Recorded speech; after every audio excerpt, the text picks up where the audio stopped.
History often remembers kings and generals, presidents and pioneers, but hidden in its margins are the stories of children, brave, brilliant, and bold, who left their mark long before adulthood.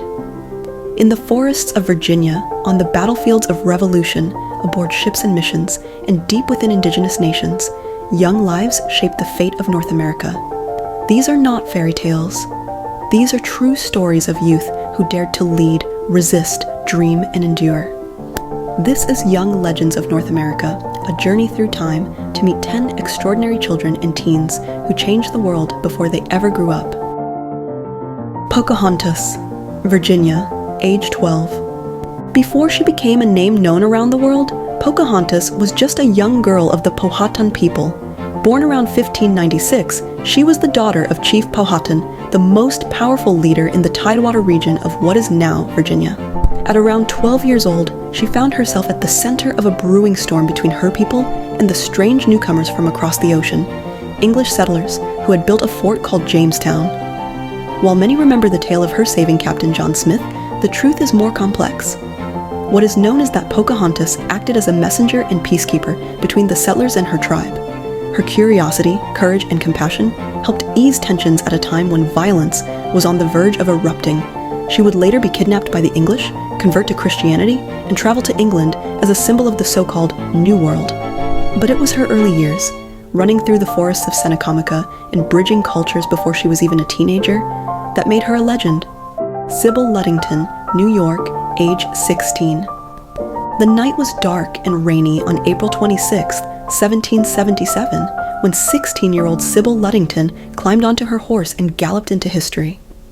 The British had attacked Danbury, Connecticut, and someone had to ride through the countryside to rally the local militia.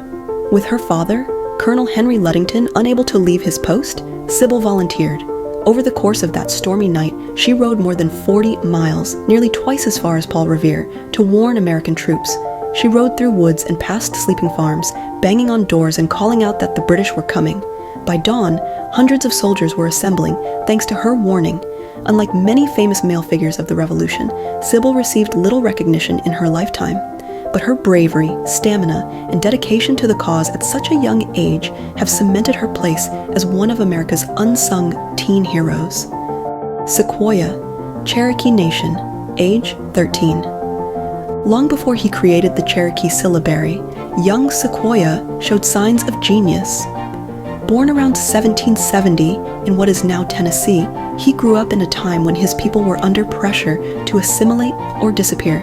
He was fascinated by the talking leaves of the white settlers, written English, and wondered if the Cherokee could have their own written language. As a teenager, Sequoyah began to experiment with symbols. Though he had no formal education and was often dismissed by others, he worked tirelessly on his dream. By the time he reached adulthood, he had created a working writing system that allowed Cherokee people to read and write in their own language. But the foundation was laid during his youth, when others saw impossibility. Sequoyah saw potential. His perseverance, started in adolescence, would later revolutionize Native American literacy and preserve a culture under threat. Riel, Canada, age 14 to 16. As a teenager growing up in the Red River colony of Canada in the mid-19th centuries, Riel was already being watched closely by those around him. Born to a Métis family, people of mixed Indigenous and European ancestry, he was a gifted student, fluent in French, English, and Cree. Sent to Montreal for higher education, Louis was expected to join the priesthood. But even as a teen, his heart burned with justice for his people. He wrote about land rights, culture, and identity, laying the groundwork for the political activism that would later define him. By 16, he had already shown signs of the leader he would become, passionate, eloquent, and deeply committed to the survival of Métis communities.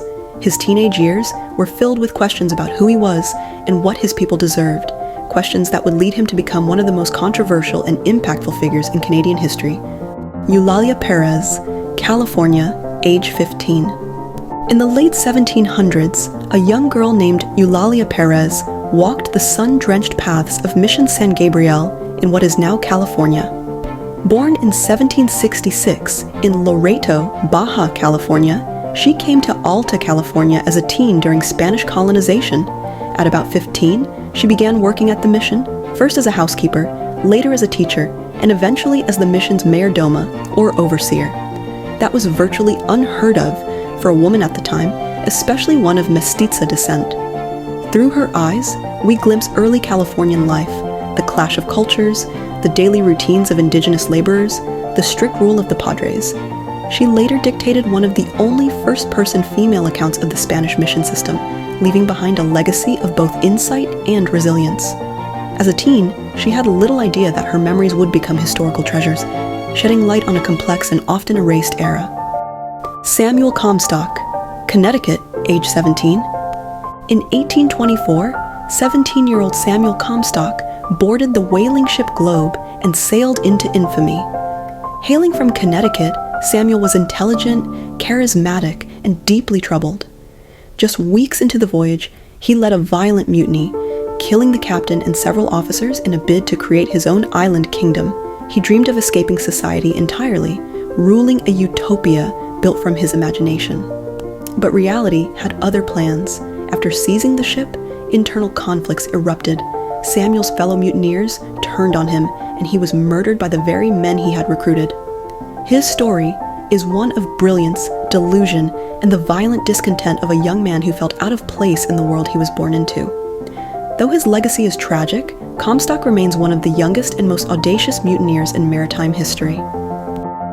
John Clem, Ohio, age 11. He was just 11 years old when he picked up a musket and joined the Union Army during the American Civil War. John Clem, later known as the drummer boy of Chickamauga, wasn't officially enlisted. He simply followed the 22nd Michigan Infantry until they let him stay. Despite his age, he carried out real duties. He drummed soldiers into battle, carried messages under fire, and even fired back when attacked. At the Battle of Chickamauga, legend says he shot a Confederate officer who had demanded his surrender. His bravery earned him a promotion to sergeant, the youngest ever in U.S. Army history. After the war, he remained in the military, eventually retiring as a general. But his legend was born when most boys his age were still playing games. John Clem fought a war and helped shape history before he even reached his teens. Kateri Tekakwitha, New York, Quebec, age 16. Born in 1656 to a Mohawk father and Algonquin Christian mother, Kateri Tekakwitha grew up in a time of cultural collision. At age 4, a smallpox epidemic took her family and left her face scarred and her vision weakened. Raised by relatives who clung to traditional ways, she was drawn to Christianity through the influence of nearby Jesuit missionaries. At around 16, she chose to be baptized, a decision that led to social rejection and threats from her own community. But Kateri held fast to her beliefs. She walked hundreds of miles north to a Christian settlement in what is now Quebec, where she became known for her intense devotion, humility, and care for the sick. She died young, but those who knew her spoke of a girl transformed by faith and integrity. In 2012, she became the first Native American saint, but her legend began as a brave teenager who followed her heart in a hostile world. Billy Caldwell, Great Lakes region, age 15. Billy Caldwell was born to a Potawatomi mother and an Irish father who had served in the British Army. Straddling two worlds, Billy was raised in a blend of indigenous and European traditions. By the time he was a teenager, he had already begun acting as a liaison between native nations and colonial powers. Fluent in multiple languages and trusted by both sides, Billy helped negotiate critical land treaties and worked to secure peace between warring groups. He would later become a chief and lead his people through one of the most turbulent eras of Native American displacement. But it was his youth, full of cultural negotiation, early diplomacy, and deep personal conflict, that set the tone for a lifetime of leadership. In a world of shifting borders and broken promises, Billy Caldwell stood as a bridge, even when it came at great personal cost. Maggie Lena Walker, Virginia, age 16. Maggie Lena Walker was born in 1864, just as the Civil War was ending. The daughter of a former slave and a laundress, she grew up in Richmond, Virginia during Reconstruction, a time of both promise and peril for African Americans. By the time she was 16, Maggie was already helping to support her family and organizing her peers through the Independent Order of St. Luke, a Black mutual aid society. She believed in the power of education, financial independence, and community action. As a teen, she taught school, led charity drives, and encouraged other young Black women to pursue leadership. Her youthful activism laid the foundation for her later achievements, including becoming the first Black woman in the U.S. to charter and run a bank. Maggie's legend was built on the determination she showed from girlhood, a vision of empowerment that inspired generations. Their names may not be carved into the monuments of history, but their courage, their choices, and their quiet determination helped shape the future of a continent.